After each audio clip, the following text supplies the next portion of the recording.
पंतप्रधान नरेंद्र मोदी आज महायुतीच्या आमदारांचे क्लास घेणार आहेत। मुंबईतील नौदलाच्या आंग्रे सभागृहात पंतप्रधान नरेंद्र मोदी हे आमदारांशी संवाद साधणार आहेत। तब्बल 2.5 तास पंतप्रधान महायुतीच्या आमदारांसोबत संवाद साधतील। या कार्यक्रमात आमदारांना मोबाईल वापरण्यास बंदी घालण्यात आली आहे। मोबाईल विधान भवनात ठेवत आमदारांना सभागृहात पोहोचण्याचे आदेश देण्यात आले।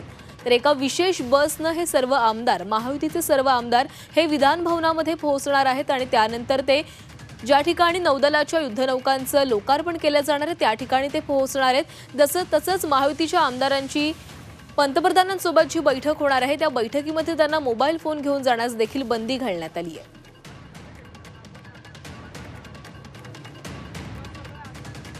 तर कार्यक्रमादरम्यान आमदारांना मोबाईल वापरण्यास बंदी घालण्यात आली आहे। नौदलाच्या आंग्रे सभागृहात आमदारांशी ते संवाद साधणार आहेत। अर्थातच आम्ही सर्व एक्साइटेड आहोत। आम्हा सर्वांमध्ये अनेक आनंदाची लाट आहे।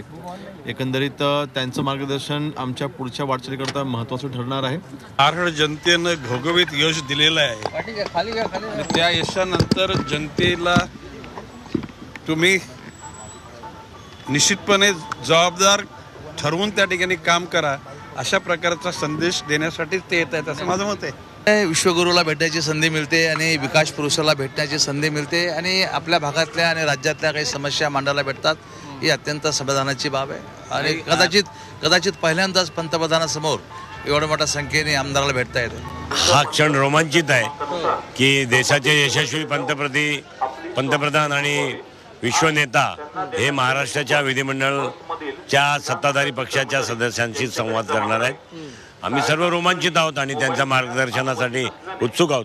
प्रलंबित जे प्रश्न आहेत मतदारसंघातील असू द्या किंवा राज्याच्या विकासाच्या दृष्टीने असू द्या त्या संदर्भात सुद्धा चर्चा करणार, त्याला गती कशी येईल याचं सुद्धा ते पत्र प्रत्येक आमदारांकडून आणि मंत्र्यांकडून मागवलेलं आहे। त्यामुळे निश्चितपणे महाराष्ट्राच्या दृष्टीने आजचा दिवस महत्त्वाचा आहे।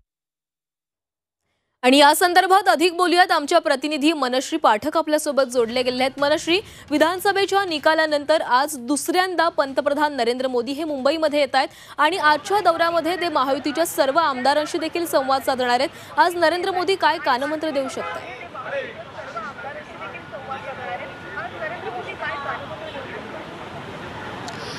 एकंदरीत महायुतीला मिळालेला विजय त्याचं सुद्धा मंथन कदाचित आजच्या या भेटीमध्ये होऊ शकतं। विशेषतः महिला आमदारांशी पंतप्रधान नरेंद्र मोदी काय संवाद साधतायत याची सुद्धा उत्सुकता आहे, कारण एकंदरीत लाडकी बहीण योजनेमुळे मिळालेलं महायुतीला हे महाप्रचंड यश, त्याच्यानंतर महिला आमदारांचा महिला मंत्र्यांचा सरकारमध्ये असणारा सहभाग यावरती सुद्धा कदाचित चर्चा होऊ शकते। त्याच्यामुळे काही वेळापूर्वी महिला मंत्र्यांशी आणि महिला आमदारांशी सुद्धा आम्ही चर्चा केली, त्यांच्याकडून सुद्धा हेच ऐकायला मिळालं की लाडकी बहीण योजना ही कशी गेम चेंजर ठरलेली आहे, या योजनेला कसं पुढे घेऊन जाता येईल किंवा महाराष्ट्रातल्या महिलांसाठी आणखी काय वेगळं करता येईल, आणखी कोणत्या अशा वेगवेगळ्या योजना आणता येतील की जेणेकरून एकंदरीतच एकंदरीत सगळ्या महायुतीमधल्या पक्षाला मिळालेलं हे यश कसं टिकवून ठेवता येईल।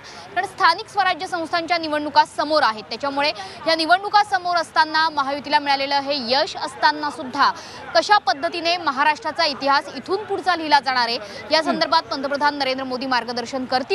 सोबतच वही पेन ठेवण्याच्या सूचना सुद्धा आमदारांना देण्यात आलेल्या आहेत। मात्र मोबाईल हे पूर्णतः बंदी असणार आहे यांवरती सध्या आपण विधान भवनातली चित्र जर बघितली तर 5वी बस ही आता रवाना होते आहे आमदारांची मंत्र्यांची।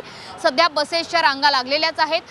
ज्या आमदारांचा प्रवेश झालेला आहे विधान भवनात, ज्यांची नोंदणी पूर्ण झालेली आहे, त्यांचे मोबाईल हे जमा करण्यात आलेले आहेत, त्यांचा अल्पोपहार झालेला आहे, त्यामुळे इथून बसमध्ये बसताना मोबाईल फोन हा विधान भवनाच्या कक्षांमध्येच आपल्याला ठेवायचे आहे अशा सूचना या आमदारांना देण्यात आलेल्या आहेत। महिला आमदारांमध्ये सुद्धा मी जसं मगाशी म्हटलं तशी एक वेगळ्या प्रकारची उत्सुकता आहे, कारण अनेक आमदार असे आहेत की जे पहिल्या प्रथमच आज नरेंद्र मोदी यांना प्रत्यक्ष भेटत आहेत, त्याच्यामुळे हा पहिला अनुभव कसा असणार आहे याची सुद्धा धाकधूक अनेकांना आहे।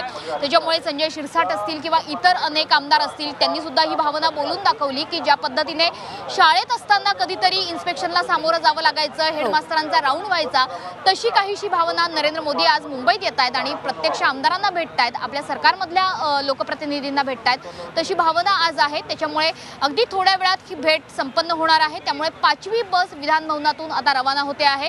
मग अशी पहिली बस रवाना झाली त्यावेळेस सुद्धा आमदारांचा उत्साह हा वाखाणण्याजोगा होता आणि नौदलाच्या तळावर आंग्रे सभागृहामध्ये ही भेट होते आहे. 2.5 तासांची ही भेट असेल. या दरम्यान काही अल्पोपहार किंवा स्नेहभोजनाची सुद्धा व्यवस्था करण्यात आली आहे. मात्र त्याची सूचना अद्याप आमदारांना देण्यात आलेली नाहीये, मंत्र्यांना देण्यात आलेली नाहीये. मुख्यमंत्री आणि उपमुख्यमंत्री हे सुद्धा अर्थातच या भेटीदरम्यान उपस्थित असणार आहेत. महाराष्ट्राच्या कामगिरीचा आढावा हा पंतप्रधानांच्या समोर मांडला जाईल. इतकंच नाही तर 100 दिवसांचा एक प्रोग्राम ठरवून दिलेला आहे मुख्यमंत्र्यांनी प्रत्येक खात्याला, त्याचा सुद्धा आढावा कदाचित घेतला जाईल. महिला आमदारांच्या दृष्टीने आणखी काय महत्त्वाच्या योजना त्यांच्याकडून मांडण्यात येतील त्याकडे सुद्धा लक्ष असेल. त्याच्यामुळे येणाऱ्या स्थानिक स्वराज्य संस्थांच्या निवडणुका त्या पार्श्वभूमीवर असणारी पंतप्रधान नरेंद्र मोदींची ही भेट ही ऐतिहासिक म्हणावी लागेल. कारण अशा प्रकारे एखाद्या राज्याला आपल्या राज्यातल्या सरकारला भेट देण्याची ही पहिलीच पंतप्रधान नरेंद्र मोदी यांची वेळ आहे. त्याच्यामुळे सध्या आपण विधानभवनातली दृश्य जर बघितली तर 5वी बस आमदारांची मंत्र्यांची ही आता रवाना होते आहे. बसेसच्या रांगा लागलेल्या आहेत, अल्पोपहार झालेला आहे, मोबाईल सुद्धा जमा झालेले आहेत. नक्कीच मनश्री, तर जवळपास 2.5 तासांचा हा क्लास असणार आहे आणि या क्लासमध्ये नरेंद्र मोदी या आमदारांना काय कानमंत्र देणार आणि काय सूचना देणार हे देखील पाहावं लागणार आहे. धन्यवाद तुम्ही दिलेल्या माहितीसाठी.